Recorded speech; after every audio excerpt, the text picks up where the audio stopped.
جب والدین کی زندگی میں اولاد کی نعمت آتی ہے نا تو والدین کی اپنی زندگی ختم ہو جاتی ہے. ان کی زندگی میں صرف اور صرف اولاد ہوتے ہیں. وہ اپنی اولاد کے لیے ہر سیکریفائس، ہر قربانی اور ایسی ایسی جگہوں پہ کھڑے ہوتے ہیں آپ کے لیے جو کھڑا ہونا پسند ہی نہیں کرتا ایک عام بندہ بھی. ایسی ایسی ذلیل جگہوں پہ کھڑے ہوتے ہیں صرف آپ کے لیے، آپ کی آسائشوں کے لیے، آپ کی خواہشات کو پورا کرنے کے لیے. الحمدللہ خوش نصیب ہیں آپ کے والدین ہیں. جن کے والدین نہیں ہیں ان سے پوچھیں جا کر، آپ کو قدر اور اہمیت کا اندازہ ہوگا. آپ لوگ جی رہے ہو صرف اپنے لیے، اپنی خود غرضی کے لیے جی رہے ہو، اسی لیے تو جی نہیں پا رہے ہو آپ لوگ. حضور صلی اللہ علیہ وسلم سے ایک صحابی رسول آئے، کہتے ہیں یا رسول اللہ صلی اللہ علیہ وسلم، میں اپنی والدہ کو ایسی جگہ پہ اپنی گردن پہ اٹھا کر 1 میل کی مسافت تک لے کر گیا ہوں نا، اگر گوشت کا ٹکڑا وہاں رکھ دینا وہ بھن کر کباب بن جائے، کیا میں اپنے والدہ کے حقوق سے فارغ ہو گیا؟ میں نے اپنے والدہ کا حق ادا کر دیا؟ تو حضور صلی اللہ علیہ وسلم نے ارشاد فرمایا کہ تمہاری والدہ نے جب تمہیں دنیا میں پیدائش کے پروسیس کے دوران جتنی تکلیف سہی ہے نا، ان میں سے شاید ایک ہو. خدا کی قسم آپ لوگ یہاں نہیں بیٹھے، یہ بچیاں میرے پیچھے بیٹھی ہوئی، آپ لوگ نہیں بیٹھے، آپ کے والدین کی عزتیں بیٹھی ہیں وہاں پہ. آپ ادھر آئے ہو، کس نے آپ پہ بھروسہ کیا؟ مجھے بتاؤ کس نے بھروسہ کیا آپ پہ؟ آپ کے والدہ نے آپ پہ بھروسہ کیا، آپ کو یہاں بھیجا ہے. آپ بانگے دہل یہاں پہ آ رہے ہو، بڑے فخر سے آ رہے ہو، بڑے پراؤڈ سے یہاں پہ آ رہے ہو. کس نے بھیجا آپ کو؟ کس نے اعتماد کیا آپ پہ؟ آپ کے والدہ نے کیا. اس اعتماد کو کبھی ٹھیس مت پہنچانا.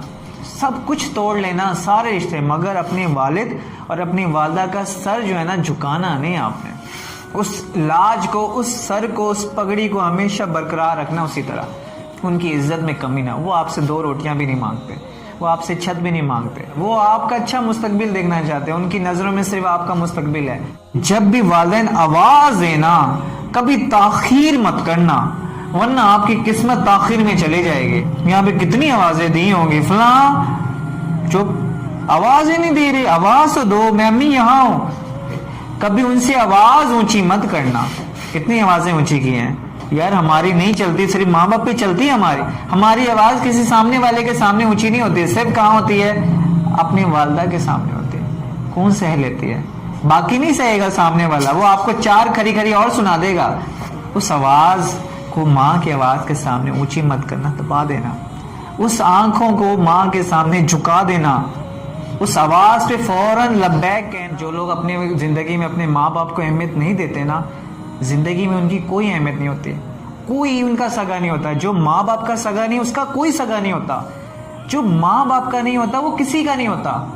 بیٹا یاد رکھنا ہمیشہ، جو ماں باپ کا نافرمان ہے، جو ماں باپ کی باتیں نہیں سن رہا، جو ماں باپ کا ادب نہیں کر رہا نا، آپ اس سے کبھی دوستیاں نہ لگانا. یہ آپ کو میرا مشورہ ہے.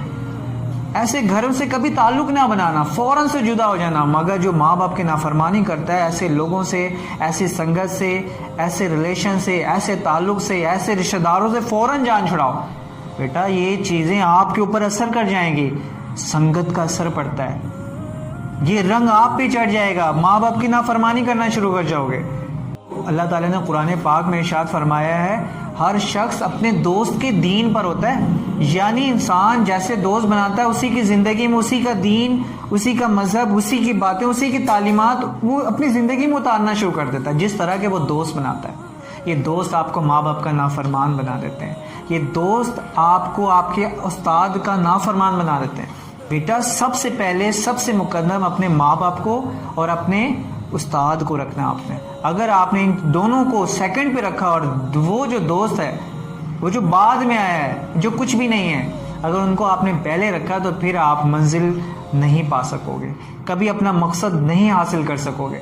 حدیث مبارکہ حضور صلی اللہ علیہ وسلم نے فرمایا، اللہ تعالیٰ نے ہر سزا جو ہے نا وہ قیامت تک کے لیے مؤخر کر دیا ہے، مگر ماں باپ کی نافرمانی کی سزا جیتے جی دنیا میں ہی دکھاتا ہے. کبھی خوش نہیں رہ سکتا انسان.